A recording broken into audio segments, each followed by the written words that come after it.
नमस्कार दोस्तों, मेरे चैनल में आप सबका स्वागत है। आज के इस वीडियो पर हम बात करेंगे CDSL, SBI और LIC हाउसिंग फाइनेंस के बारे में। जनरल एक एनालिसिस रहेगा मेरा। सबसे पहले तो मैं आपको डिस्क्लेमर दे दूं कि ये मेरे पर्सनल विचार हैं, पर्सनल अनुभव के आधार पर मैंने ये 3 स्टॉक को पिक किए हैं। ज़रूरी नहीं कि मेरी बात हर स्टॉक के लिए सही हो, किसी की बात भी सही नहीं हो सकती, एक्सपर्ट की बात भी सही नहीं हो सकती। मैंने कुछ स्टॉक एक्सपर्ट्स की राय से लिया है, नुकसान में हो, तो ज़रूरी नहीं होता कि हर आदमी सही रहे। तो चलिए दोस्तों, आज के इस वीडियो पर हम सबसे पहले चार्ट एनालिसिस देखते हैं। SBI का चार्ट आप देखिए। SBI 2019 में 350 रुपये के आसपास था। उसके बाद इसका ये जो स्तर है ये 2 साल बाद आया। आप समझ गए, अगर कोई 350 के आसपास दर में ख़रीदा होगा तो उसका जो रिपीटेशन हुआ वो 2 साल के बाद हुआ। कहने का मतलब है वो ब्रेकआउट पॉइंट जरूर शो किया, लाइफ टाइम हाई शो किया होगा, लेकिन लोग फंस गए, बहुत सारे लोग फंस गए और 2 साल के बाद आपको मौका मिला। हालांकि इतना बड़ा मौका मिला कि 470 तक भी पहुंचा, यानी कि लॉन्ग टर्म इन्वेस्टमेंट के लिए अगर आप सोचते हैं तो बहुत अच्छा शेयर हो गया SBI। लेकिन आप हायर प्राइस में फंस गए हैं। अगर आप सोच रहे हैं कि मैं 10 दिन, 20 दिन, 1 महीना, 2 महीना बाद निकाल दो, तो वो 351 के बाद कभी वो समय आया ही नहीं, 2 साल बाद आया। तो आप समझ गए होंगे मेरी बात का कि आप पर्टिकुलर स्टॉक पे कैसे हायर प्राइस में फंसते हैं। बहुत बार ऐसा होता है कि आप हायर प्राइस में नहीं फंसते, वो एक ब्रेकआउट हो जाता है। वो ब्रेकआउट होने के बाद वो अपना एक नया सपोर्ट लेवल बना लेता है, जिसके बाद वो उसके नीचे जाता ही नहीं और ऊपर बढ़ते ही जाता है। बहुत सारे स्टॉक के साथ ऐसा हुआ है। लेकिन बहुत बार ऐसा होता है कि हम गलत प्राइस पर फंस जाते हैं। मैं, आप या हम में जैसे लोग या बहुत सारे एक्सपर्ट भी ऐसे स्टॉक में फंस जाते हैं।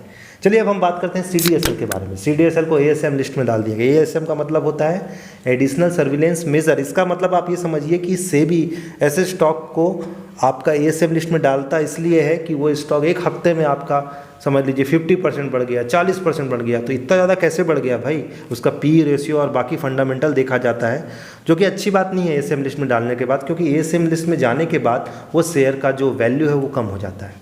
तो CDSL के साथ भी यही हुआ। 1500 तक पहुंचा, एक हफ्ते में 1000 से 1500 तक पहुंचा। लोगों ने सोचा कि 1500 से 2000 भी होगा, लेकिन लोगों ने खरीद भी लिया।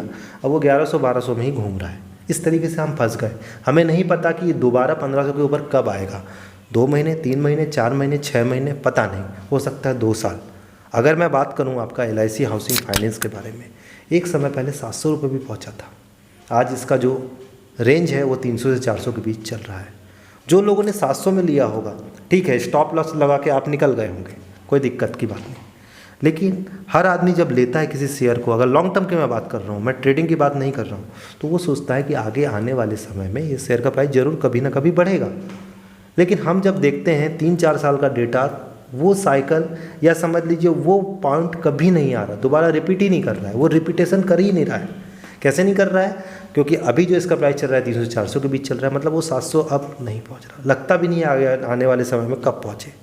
कई बार होता है कि हम स्टॉक ले लेते हैं, कहते हैं कि स्टॉक लेने का कोई समय गलत और सही नहीं होता, अच्छे स्टॉक के लिए कभी गलत सही नहीं होता, पर मुझे ऐसा लगता है कि होता है। कई बार आप फंस जाते हैं, रियली आपको फील होता है कि वो ब्रेकआउट है, तो क्या करें इसके लिए? देखिए, ब्रेकआउट को तो आपको मानना पड़ेगा कि अगर तोड़ के वो बैरियर तोड़ के आगे निकल रहा है तो चांसेस है कि वो आगे बढ़ेगा ही, या कम होने के बाद फिर से वो आगे बढ़ेगा। लेकिन बहुत बार ऐसा होता है कि आपको 3-3, 4-4 साल के लिए रुकना पड़ता है। इसके लिए ज़रूरी है उसके साथ जो बैकअप न्यूज़ है वो क्या है, कंपनी कैसी है, कंपनी अपना जो आपका फंडामेंटल उसके स्ट्रॉन्ग है, वो वीक तो नहीं होते जा रहे हैं, कुछ न्यूज़ निकल के सामने तो नहीं आ रही है। ये सब सारी जो इकोनॉमिक्स से रिलेटेड चीज़ें हैं इस पर भी काफ़ी डिपेंड करती है। बट स्टॉक के साथ अक्सर होता है, लोगों के साथ, बंधन बैंक के साथ भी यही हो रहा है। उसका वैल्यूएशन पता नहीं क्यों कम आ रहा है उस शेयर का, लेकिन एक समय पहले 600 रुपये चल रहा था, आज की डेट में वो 263 हो गया है। बहुत लोगों ने 340, 350 में भी खरीद के बैठे हुए हैं। हो सकता है कि ये दोबारा फिर से आ जाए, 1 साल के अंदर आ जाए, 6 महीने के अंदर आ जाए, लेकिन 2 साल के अंदर भी आ सकता है, क्योंकि बहुत सारे स्टॉक के साथ ऐसा हुआ है। तो हमेशा अवॉइड करिए कि हायर रेट में ना फंसे। और दूसरी सबसे इम्पोर्टेंट, अगर इसको आपको रिस्क को कम करना है कि भैया मैं लंबे समय 2 साल 3 साल बहुत लंबा समय हो जाता है, तो आप स्टॉक को डाइवर्सिफाई कर दीजिए, मतलब डिस्ट्रीब्यूट कर दीजिए, और हमेशा चार्ट देख के स्टॉक को लीजिए। क्योंकि मैं फ़िलहाल अभी तो यही करने लगा हूँ, क्योंकि मुझे पता है एक बार ब्रेकआउट हुआ थोड़ा सा रुक जाना चाहिए, क्योंकि वो वापस फिर से नीचे आता ज़रूर है। ब्रेकआउट के टाइम लगता है हमें, क्योंकि बहुत भीड़ आती है, प्राइस भी बहुत हायर चला जाता है, पर दोबारा वो मौका बहुत सारे स्टॉक के लिए नहीं मिला है। आशा करता हूं दोस्तों ये मनसा जो मेरी वीडियो है बनाने की थी वो बिल्कुल आप समझ गए होंगे कि मैं क्या कहना चाह रहा हूं। कुछ भी डाउट है, अपना सजेशन है, आपका सजेशन भी बिल्कुल स्वीकार है, तो बिल्कुल नीचे करिए। और हाँ, एक और बात मैं आप लोगों से निवेदन करता हूँ, मेरे जो वीडियो रहते हैं बिगनर के लिए, जो नए नए आए हैं, और साथ ही जो आप जैसे जो वीडियो देख रहे हैं अनुभवी लोग या मेरे जैसे अनुभवी लोग, उनके लिए भी है। मैं भी सीखूंगा, आप भी सीखेंगे। कमेंट जरूर करिए। तो चलिए मिलते हैं अगले इंटरेस्टिंग वीडियो में। वीडियो देखने का बहुत बहुत धन्यवाद।